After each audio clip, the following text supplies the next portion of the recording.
poetic side, things like the heart wants what the heart wants, you Right.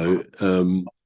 And again, I think going back to my song Aphrodite's Voice, I think it says in there somewhere that we don't we're not attracted through our eyes, but through our hearts. Although we might have the first impression visually of somebody, it's what's inside our hearts, our soul, that is attracted to someone. And you can't. I mean, it's a brilliant song. I know George Michael used to sing it, and I think it was written by an American lady called Bonnie Raitt, and that is "I Can't Make You Love Me."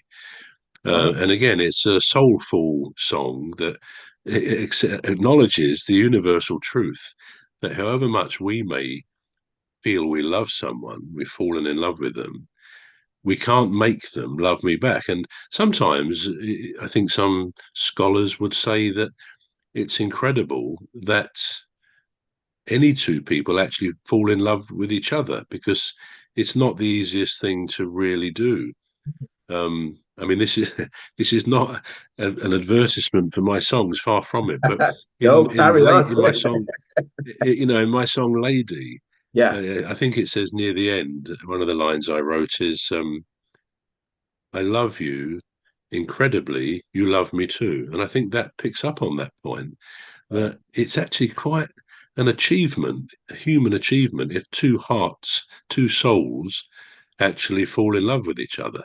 And as you said earlier, it's the most incredible feeling, which in itself, that the novelty, which the word means new, it wears off, of course. And then you hope it may develop into something strong and deep and so on. But we never get everything. You can't have the if you like, the new excitement of being with somebody. That won't last probably more than 2 or 3 months. And then if it's going to last longer, well and good. But yeah, the whole business of human relationships is a minefield, isn't it, really? Sorry, Trevor, but I want it to last for long. I want it to last more than 2, 3 months. I want it to last forever, Trevor. You're breaking my heart here. It doesn't last. No, that's not. It's not a negative thing to say. Is I it think not? because if a dose of reality hits people after a while, they find they don't quite feel as lightheaded and fleet of foot, having fallen in love. But it's the beginning of the process, isn't it? And again, it's interesting. Are relationships meant to be lifelong? And I suspect the answer, or part of the answer, is some are and some are not. I mean, I was married for a long time, actually, over 25 years, and I never I just assumed, to be honest, that it would go on for always. And someone I thought less likely to get involved with somebody else was my then wife. She just wasn't that sort of person, but it happened. I mean, she was attractive, and good luck to her, but it was not the best thing to ever happen to me. Yeah. But I also accept that I believe if a relationship breaks down, there has to be two sides to that. All You right. know, they say not just two sides. Takes two to tango, but it takes two to tangle as well. So there's always two sides. But Mm. yeah, that came as a shock. But I think that's life. I think some couples are not destined to stay together. They may have a good few years of happiness together and fun, because fun is important, I think, in a relationship. Um, I remember just one thing I would talk about fun. It wasn't at the time; it just comes to me. It makes me laugh now. We were staying at a hotel. I think it was in Bournemouth. Don't know whether you've heard of Bournemouth on the south coast. Nice place. I've been to And Bournemouth. it was it. Sorry, I said I have been to Bournemouth once. The you're right. Yeah, it's a good place. Yeah, and we were there for a weekend. It was a friend of ours. It was, I forget what it was. I think it was to do with. I think he was a mason. Anyway, we, along with other couples, were invited for this weekend. We went to a different place each year. It was ladies' weekend or something like that. Anyway, we went to this very, very nice hotel. I think a privately run hotel, not a chain or anything. and everyone had arranged to meet there lunchtime or early afternoon on the Friday. And so we got down there just after lunch. I think we stopped for lunch and then got to the hotel. We signed in, and it had a feeling it was a bit like Fawlty Towers in the sense that the man, he was very, he wasn't belligerent, but he was very, he wanted to tell us so many things about his hotel. Yeah. And we'd signed the papers and all that. And he said, yes, he said, now, just to let you know, we've got a brand new swimming pool downstairs, which we've had built, and a sauna and steam room, all the rest of it. He said, so we very much like you. It's only just been opened. We very much like you, if you can, go down there and try these things out, and you can let us know what you think. So anyway, we went to our room and we thought, well, actually, and we saw some of our other friends were around in the lounge and all the rest of it. But we said in our room, we said, well, why don't we go down and have a sauna, have a swim, and then a sauna? So we went down there. Virtually no one down there. A couple of people in the pool. So we had a quick swim, and we did used to go sometimes to a sauna with friends. It was quite good. So anyway, it all looked very nice down there, a bit like a Roman baths, the pool, not that huge, but it was nice. And then, so we got out there and went into the sauna. So we went into the sauna. You sprinkle some water on the hot coals and all the rest of it, and you get very hot in a fairly short space of time. Anyway, I noticed one thing in there that I'd not normally seen in a sauna. There was a red emergency button. I Right. just noticed it was there, an emergency, hit the button sort of thing. Didn't think anything more of it. Anyway, after 10, 15, 20 minutes, we really were hot, inevitably. And we said, well, okay, we'll, because there's only us in there. I said, that was nice, let's go up. So we go to the door, pulled it, and it wouldn't open.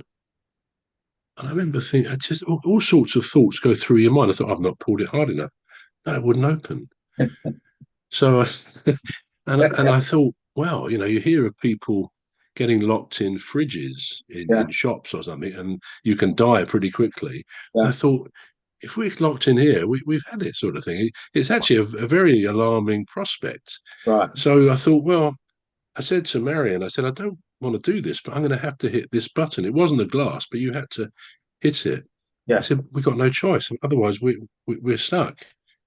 So I tried it one more time. This wretched door wouldn't open. And I thought, there's no key or anything.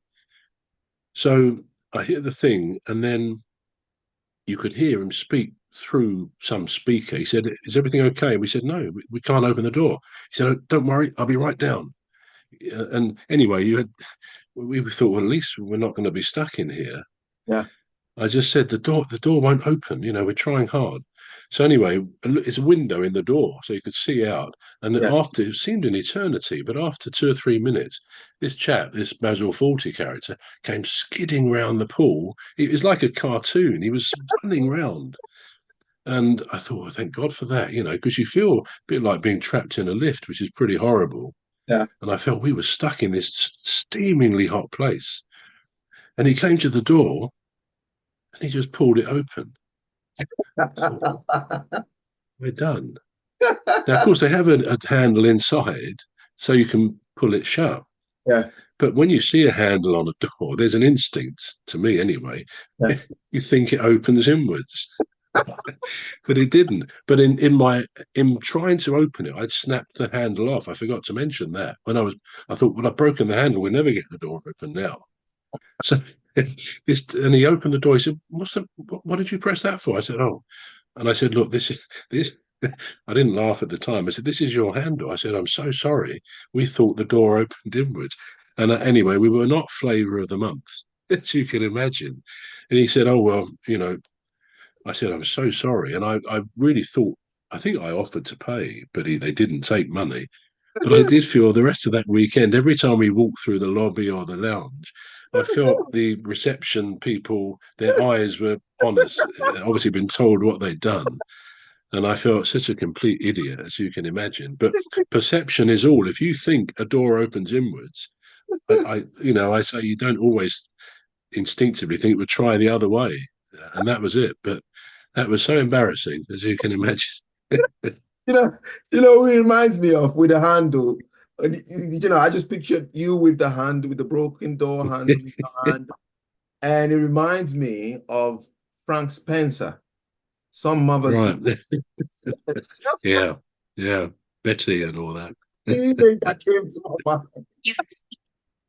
But that was the thing. It was so embarrassing to be there with the hand. I said, and I tried to give it. I thought, I'm not sure I knew what I was doing, but I said, I tried to give him this handle as if he was going to say, "Oh, thank you so much." But it was shocking. It was one of the most embarrassing things I've ever done, I think.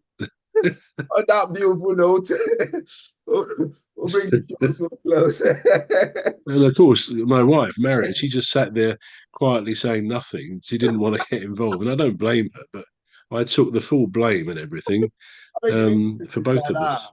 women are quite more embarrassed than men, aren't they? They just sat there like, oh.